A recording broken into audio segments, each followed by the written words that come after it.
You see?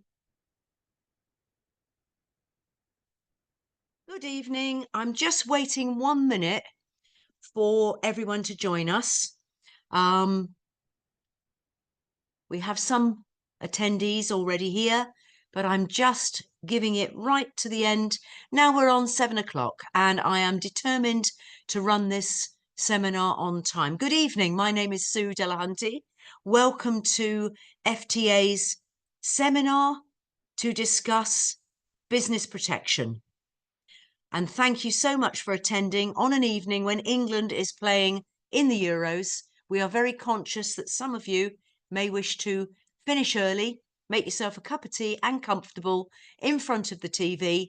And I can promise you we will be done by 7:45, assuming we can answer all of your questions in a timely fashion.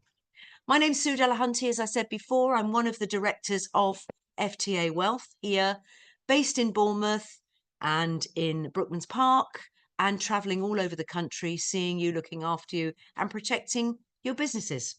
So the subjects that we're going to cover tonight include the core concepts of business protection. So that's protecting your business and why you all need it. The different types of business protection that there are available for your business, and a spotlight on executive income protection. That's a new style product. You probably all know what income protection is, but you are, I am sure, much more used to personal income protection. Our guest speaker, Danny Fisher, is here from Liverpool, Victoria, which is a market leader in this type of business. Strategies of mitigating risks to your business, which I'm sure you'll find useful. Understanding succession planning and key person insurance, covering the key individuals in your company. How to put those plans of action into practice. And also business trusts and how to write those into your will, or to start exploring the options of whether or not you should be putting your business into your will in a specific way. And last but not least, commercial powers of attorney. Someone to act for you if you're unable to act due to accident, illness or incapacity. I'm going to introduce my colleague, Eponine Littlejohns. Eponine is in charge of our protection department here at FTA, and Eponine will take you through the next part of the seminar. Thank you for the introduction, Sue. Really appreciate it. And thank you all for your time this evening. So we're going to be discussing this topic, and that is mastering business protection and really looking at its core concepts. So I've got some questions on the screen, which you can all think about, but I think it's important to state that the importance of business protection is quite often overlooked. It's so important because it helps business owners plan for the unexpected by providing cover to ensure the business can continue with minimal disruption following the loss of one of their key employees or one of the business owners through death, a critical illness, or temporary or permanent disablement. And unfortunately, our health and well-being are not something that we can always predict, as we've discussed in the other webinars in this series. So when we think of key individuals in a business, let's take, for example, perhaps a dental practice or a pharmacy, or in fact, any business. Perhaps let's run through a list of the different key individuals that we might want to protect. So firstly, we'd have the business owners or shareholders of the company. Most of our clients who we speak to are business owners, and perhaps you have set up a limited company with a business partner, maybe your brother, or maybe sister, or maybe spouse. It's important to consider where the shares of your business partner would go if something were to happen to them. Would you want to be in business with your sister's husband or wife? Without adequate protection, should I say, this could end up being a reality. Then we have perhaps the practice or pharmacy manager. Perhaps you have one in mind working for you that brings in a large percentage of the gross profit generated into the business. Perhaps you want to protect your business if they were to get sick or were to pass away so that you could pay for a replacement or boost profits while they were off work. And then we look perhaps at your business premises. Perhaps you have a practice or shop which you've taken a loan on. And if for some reason something were to happen to you as one of the business owners, how would you repay the loan? And then you've got your own personal protection needs. I'm sure many of you out there are heads of families or thinking about starting a family in the future. As a company director or an employee of a company, relevant life insurance with significant illness cover can be set up so that your personal protection is paid for by your business, but the benefits go to you and your family when needed. And then we have perhaps a key individual who is self-employed, perhaps an associate dentist. And in this case, you may want some form of locum cover to protect you in this instance. All these situations can be covered with business protection. And not only are you protecting your business, but there's also benefits to your business. And these include tax efficient premiums. So most business protection policies are considered tax deductible expenses. And then you have the fact that the benefits are paid to the business, so they don't affect your personal inheritance tax liability. And then, of course, they reduce business disruption. Trade continues, and then your clients aren't less dissatisfied. They also benefit you as a business owner because protection policies like this can make sure that in difficult times, your role and business stays under control and well managed to make sure that the business keeps running and profits keep coming in. So now we're going to have a look at the different type of protection policies available to a business. First off, we have business loan protection. Now, most of you have probably come across this before, and perhaps you might have even spoken to myself, Sue, about it in the past. And this is designed to obviously protect mainly the bank if you were to take a loan, but also to protect a business partner as well. So they are not left in the position where they have to pay off a large liability if anything were to happen to you. And this is perhaps when you're starting up, you know, when you first look to buy a practice, or maybe you need it later on when you're refinancing or buying shares in a pharmacy, for example. And this is probably one of the most common clients we deal with. What's not so common are the later ones, and these are probably the more important ones as well. We have key person cover. So this is designed to cover a key employee of the business that contributes net profits to the company. You can protect this person's life with either life insurance and critical illness cover, and the policy is owned and paid for by the business. This policy is set up as a tax deductible expense, however, there may be some taxation on the benefits received. And then we have shareholder protection. So this is primarily to protect you as business owners. It's designed so that you're able to buy out your fellow shareholders' shares in business upon their death, so that you're not left in the awkward position where you have to go into business with your fellow shareholders' family. And we then have relevant life insurance. This is personal protection, as I mentioned before, paid for and owned by your business, and it's probably the most tax efficient form of business protection.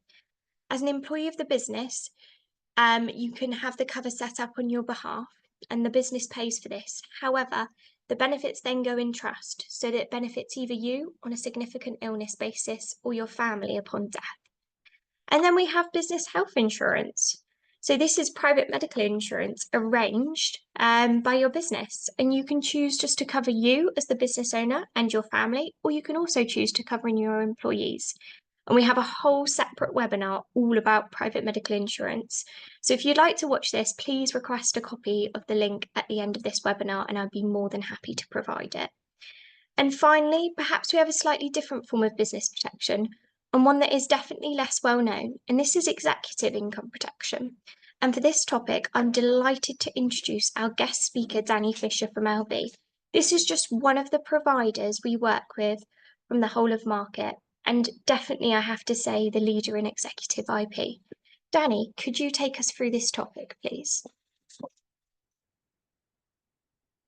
Thank you very much, Eponine.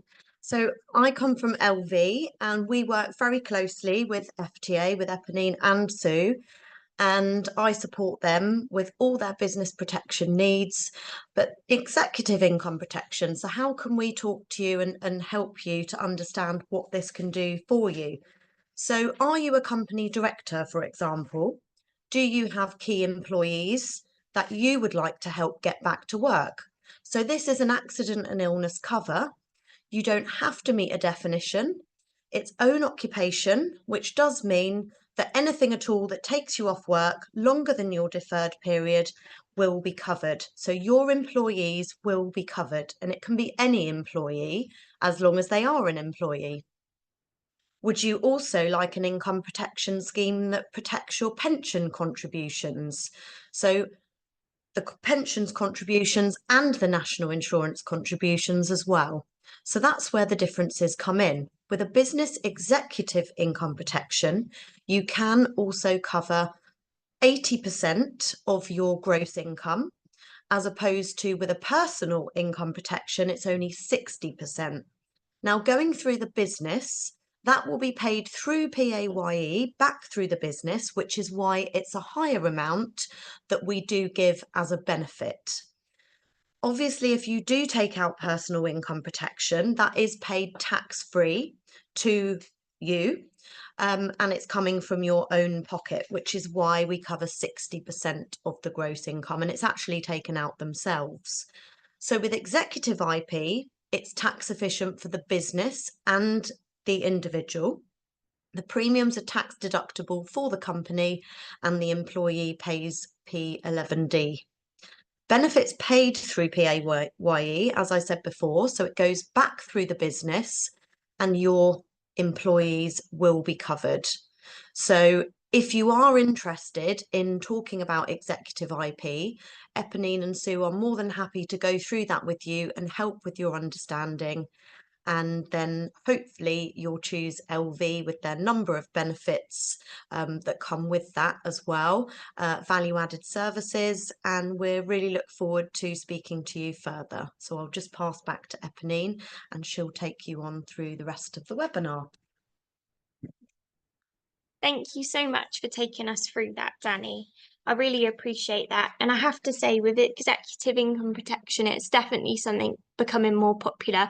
A lot of our clients already have income protection, but we're seeing a shift, especially in the dental and pharmacy market, where previously maybe you've worked as sole traders or partnerships, where you're now working as limited companies, and this can be a great benefit to you. So we're now going to have a look at really looking at the risks that are involved. And I thought we could do this by looking at a case study. So we're going to talk about Mr. Fadden. So he's a long-term client of ours who's had a successful career in the public sector. He also runs a private sector company as well with his business partner, which he's built from scratch over a period of 5 years. He is now 62 years old and lives in Surrey with his young twins aged 10, who are being privately educated.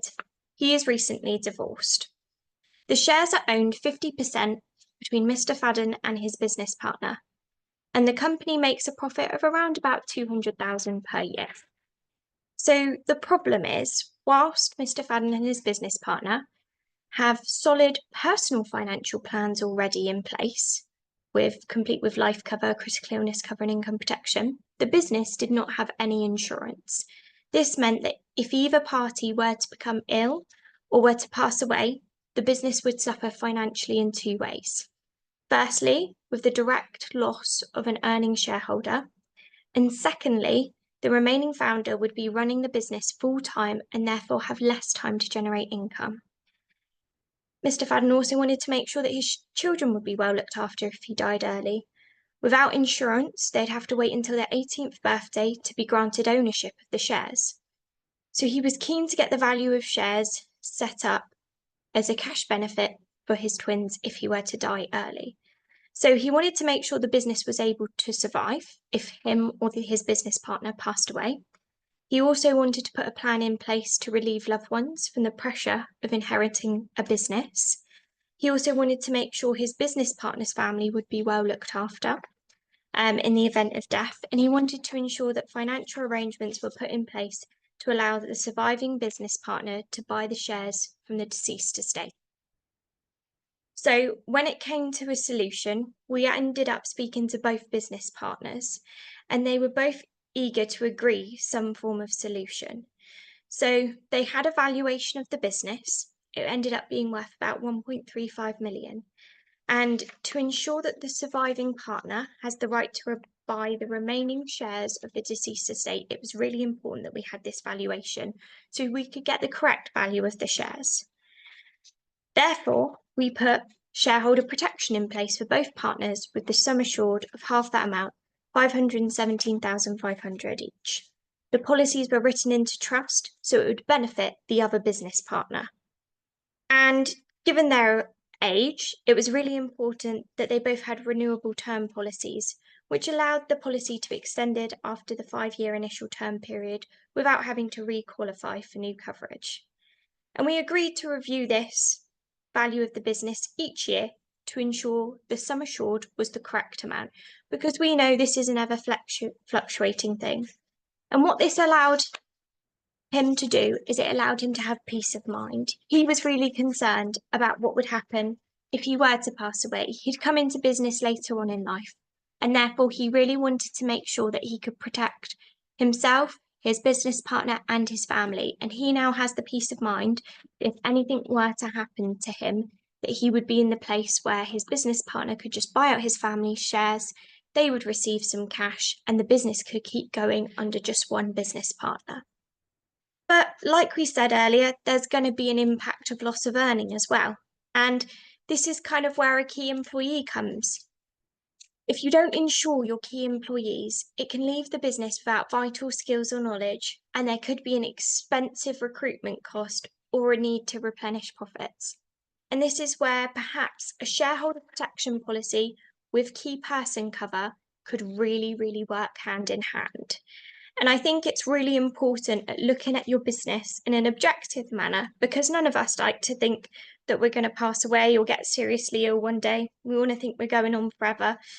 But it's important to think about the risks that are in place and how we can mitigate them with getting the right cover in place. And Sue, I would now like to pass it over to you to discuss the remaining topics of this webinar. Thank you, Eponine. So, understanding key man insurance or key person insurance. Sorry, slip of the tongue.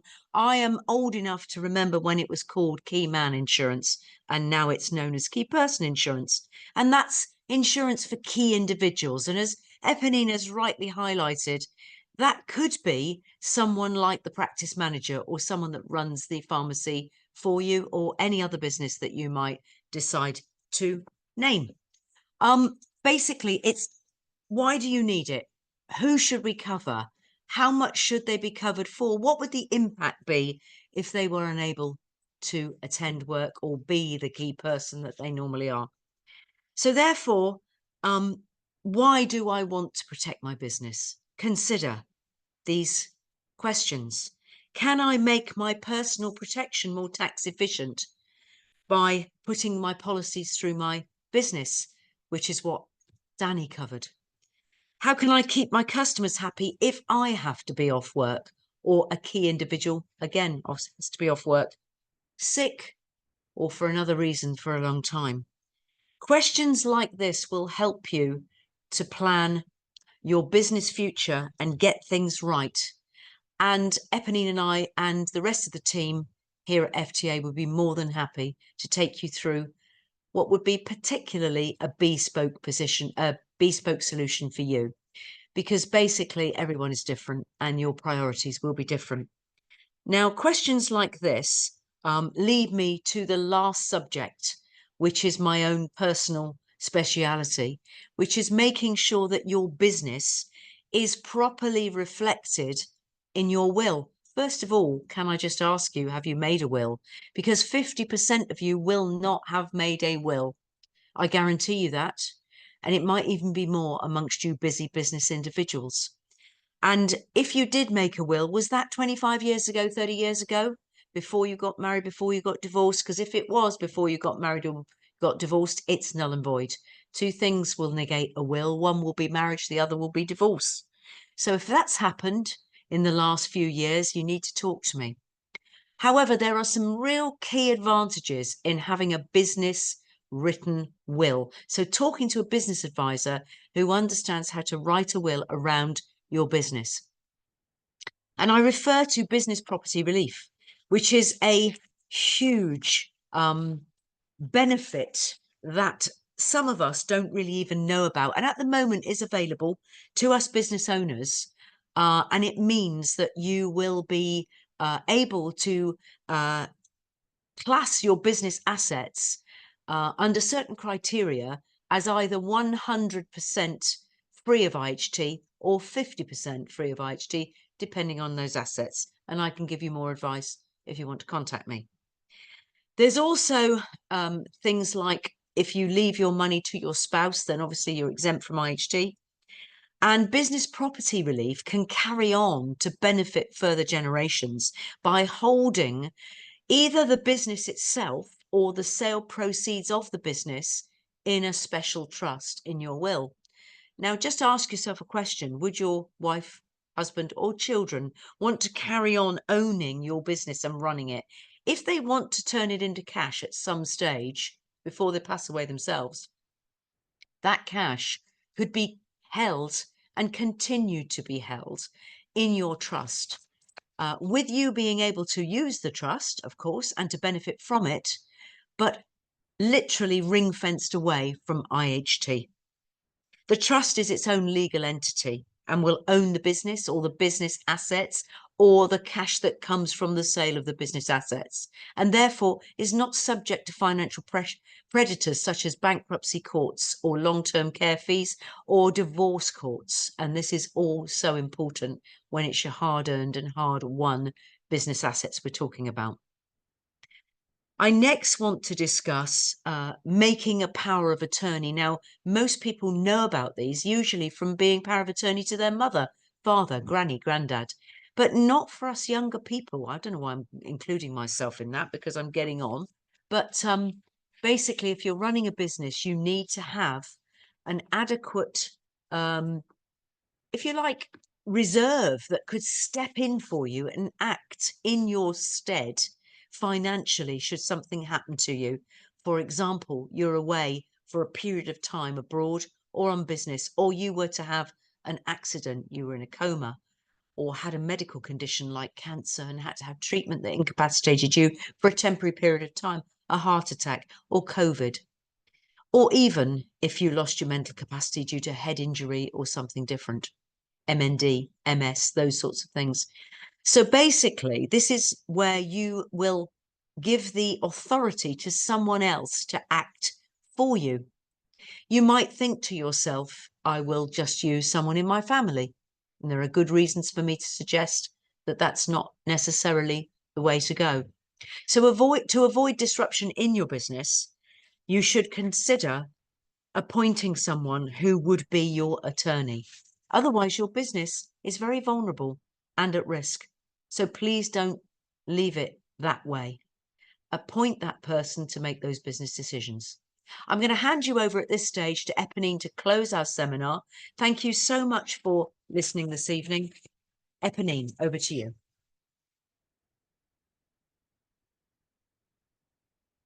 So you may be thinking, perhaps this is a little bit shorter than we usually do our seminars. And there is more of a reason behind this than just having the Euros on. And that is because we want to speak to you. We want to have an appointment. Perhaps you've already spoken to us already. Maybe you've spoken, like I said, when you've had your business loan, or maybe you've discussed doing shareholder protection with us. But what we really want to do is we want to sit down with you, perhaps your business partner, and talk about how we can protect your business. We'll look at perhaps who the key employees are of that business, maybe ways of making your personal cover a bit more tax efficient through relevant life insurance and executive income protection. But we hope that you come away from this webinar and you're able to look at maybe the risks that there are involved. Maybe you might think, okay, this is not what I need now. I've just set up my business. However, when I plan to expand it, I'm going to need a key employee cover for this shop that I run or this practice that I run. There's so many different ways that we can look to protect your business, and we don't want it to be the overlooked insurance anymore. We want it to be the one that ends up being the one we talk about the most, because it is where our passion is, because we do look after business owners. So you can see on the screen, there is Sue's contact details and my contact details and our phone number. Please do get in touch. Have a consultation. We can have it on Zoom if you prefer it face to face. We can have it over the phone, or if you're local, you can come and see us in our office, and that's in Westbourne in Bournemouth. But really, we want to say thank you. Thank you for letting us talk about this really important subject. Talking about what business protection is, why we need it, the different types available to your business. We then had obviously a really enjoyable presentation from Danny about executive income protection. And then we've looked at the risks involved, maybe succession planning and key person insurance. Have you thought about who might be the next key person in your business? And maybe looking at these plans, what practical steps can you do now and take away from this webinar? And then business trusts and how they protect you. And of course, finally, as Sue just mentioned, commercial lasting powers of attorney. So what I'm going to do now is I'm going to stop sharing the screen at this point, and I'm going to see if we've got any questions in our chat box. And perhaps I might need to call back either Sue or Danny for any of these questions. So I'm just having a look now, and I think perhaps this first one is more applicable to you, Sue. So the questions come in, and it says, my spouse and I are 50-50 shareholders and directors in my business. Surely I don't need a lasting power of attorney. You would think not. And I understand why someone would ask that. And thank you for asking that question. I really appreciate it.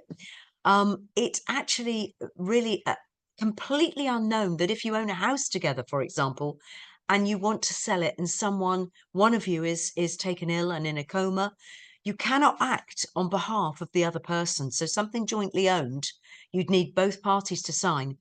It's really only very small financial transactions that you have on a joint basis that you can have either signature. Something big like selling or managing or arranging a business transaction. If your business was subject to an uncompleted sale, for example, and one of you was taken sick, the other one cannot sell the business. And the whole thing will be subject to a court procedure if it couldn't be resolved. So make that simple for yourself. Unfortunately, you can't act instead of your spouse. And we are all individuals, and I'm sort of pretty glad of that really both of you get consulted and both of you get involved. So make your spouse, by all means, your attorney, and then you won't have that issue. Thanks, Eponine. No, that's really interesting. I appreciate that, Sue. I didn't actually know that until today either. I heard Sue speaking about it in our office just today with one of our clients. And it is really important to think about that because you don't want your business to stop running in that situation. Now, I'm just having a look in the chat box, and I think there's perhaps one for Danny. Perhaps I could invite you back. I know you're obviously just visiting us today, and we've really appreciated you coming in. One of our clients have just asked, how are they planning to decide which income protection is better for them? Yeah, that's a really good question as well, Eponine, because you really want to set it all out so that you know exactly which one of those options is better for you. So I would recommend that they speak to you. You go through looking at each of the products because each individual could have different situation, different scenarios.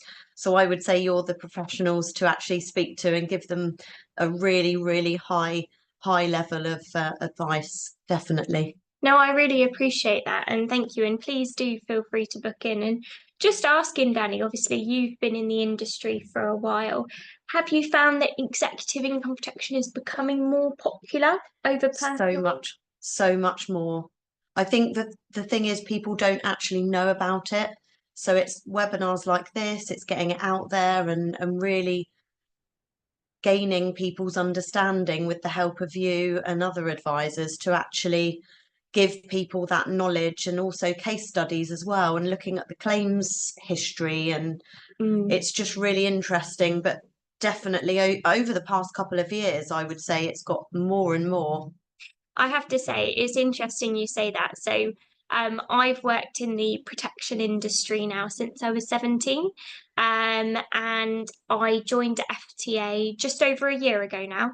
And it actually wasn't until I joined FTA that I'd heard of executive income protection. And it was through training through Sue and through Danny that really helped me to gain a better understanding. And it really is a wonderful product. So if you do have a bit of personal income protection scratching around, please do let us have a look at it. It might be that it's still the best option for you. However, quite often, and we've seen a shift recently in the last couple of months, we've been able to take a person's personal income protection and move them over to executive income protection so that they can have the benefits of having their pension covered and their national insurance contributions. These are all things that people like to have covered. You know, we want to get the most benefits from our policy. So, really appreciate your help with that one today, Danny. And I think just finally, there's perhaps a question in there for myself, and it's just about relevant life insurance, I can see, and obviously just whether they could find out a bit more about that. Now, I think it would be good, you know who you are, if we could get an appointment together to discuss that. But obviously, relevant life insurance is something that is very close to my heart because it's a wonderful way of protecting yourself. It used to be that only life insurance could be set up on a relevant basis. And this is obviously where the company pay for the policy, but you put it into trust so it benefits your family personally. Now, we've done it in the past where, due to certain taxation principles, we've had to split the cover and start them on different days to prevent certain, you know, inheritance tax issues. But there are always workarounds for that. But in the recent times, and this is something I'm so pleased about, one of the providers on the market does offer significant illness cover. It's not quite the same as critical illness cover. However, it still gives you a lot of the conditions that you would be covered on a critical illness basis. And this is also a benefit that you benefit from personally, but is paid through by your business. So if you have any personal life insurance, any personal critical illness cover, please do get in touch, because quite often, even if there's a slight price increase initially, the tax relief that you get on it ends up balancing this out.